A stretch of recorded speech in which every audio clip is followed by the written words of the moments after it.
जय।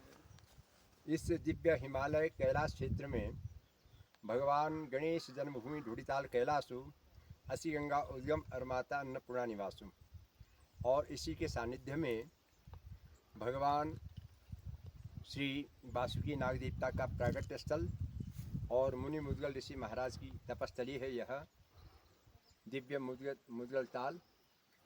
यहाँ चारों ओर पर्वत श्रृंखलाएँ हिमाच्छादित, जो यह बंदरपूंछ पर्वत, काला नाग और आगे चौखंबा, इधर बद्री केदार के पर्वत श्रृंखलाएँ, आपको यहाँ से जो मनोरम दृश्य है वह चारों ओर दिखाई देता है। और इतने सघन घन वृक्ष, आहा क्या दिव्यता है, क्या इन वृक्षों की सुंदरता, भव्यता, यहाँ की हरियाली, यहाँ का मनोरम दृश्य। ये प्राकृतिक श्वेत श्वेत पुष्प जो भगवान शंकर को, भगवान गणपति जी को चढ़ते हैं, इस मुद्गल ताल में भगवान वासुकी का नित्य निवास है।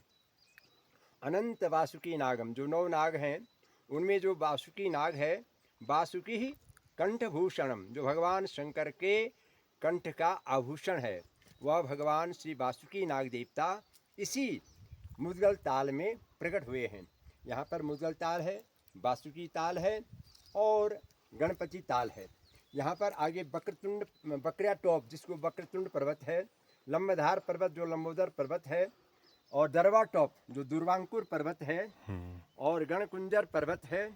यहीं पर सारे भगवान गणपति के नाम से सारे पर्वत श्रृंखलाओं का जो जितने भी यहाँ पर पीक हैं, जितने भी यहाँ पर पर्वत श्रृंखलाएँ हैं, इनका सब का नाम भगवान गणपति के नाम से है। बकरिया टोप, वक्रतुंड पर्वत, लंबधार, लंबोदर पर्वत, ये सब यहाँ पर है, क्योंकि यहाँ पर ये गणेश भगवान की जन्मस्थली है।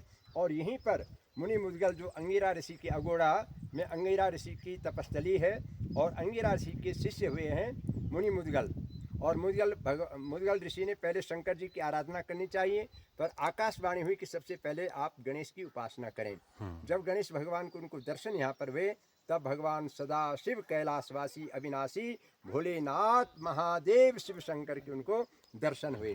जो लोग इस पावन तीर्थ मुद्गल ताल में आते हैं, उनकी समस्त मनोकामनाएं परिपूर्ण होती हैं। भक्ति चाहने वाले को भक्ति प्राप्त होती है, अध्यात्म चाहने वाले को अध्यात्म, पुत्र को पुत्र, मोक्षार्थी को परम गति, और धनार्थी को धन, और यश चाहने वाले कीर्ति लाभ, जो भी यहाँ पर मनोकामना आपको चाहिए, इस पावन, यद्यपि यहाँ दुर्गम स्थान है, यहीं पर कान्हा कृष्ण ताल है जिसको कान्हा ताल करके कहते हैं, और यहाँ पर भगवान कृष्ण की नित्य बांसुरी बजती रहती है। आप जब नित्य सोए हुए हों तो यहाँ पर भगवान कृष्ण की बांसुरी भी बजती है।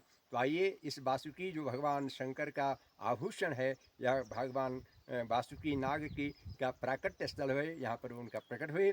मैं समस्त भारतवासियों की मंगलमय कामना के लिए प्रार्थना करता हूँ कि सब यहाँ पर आएँ और अपने जीवन को, सनातन संस्कृति को और इस परंपरा को आगे बढ़ाएं, और यहाँ से आप आशीर्वाद लेकर के जाएं और अपने पुत्र पौत्र धन धान्य सबको अध्यात्म की ओर, भारतीय संस्कृति की ओर उनका मार्ग और उनको पथ दिखाएं। प्रशस्त पुण्य पंथ है, बढ़े चलो। आप हमारे ऋषि मुनियों की जो यह धरोहर है, इसकी रक्षा कीजिए और यह धर्म आपकी रक्षा करेगा। बहुत बहुत धन्यवाद। जय वासुकी नाग देवता। जय वासुकी। जय वासुकी।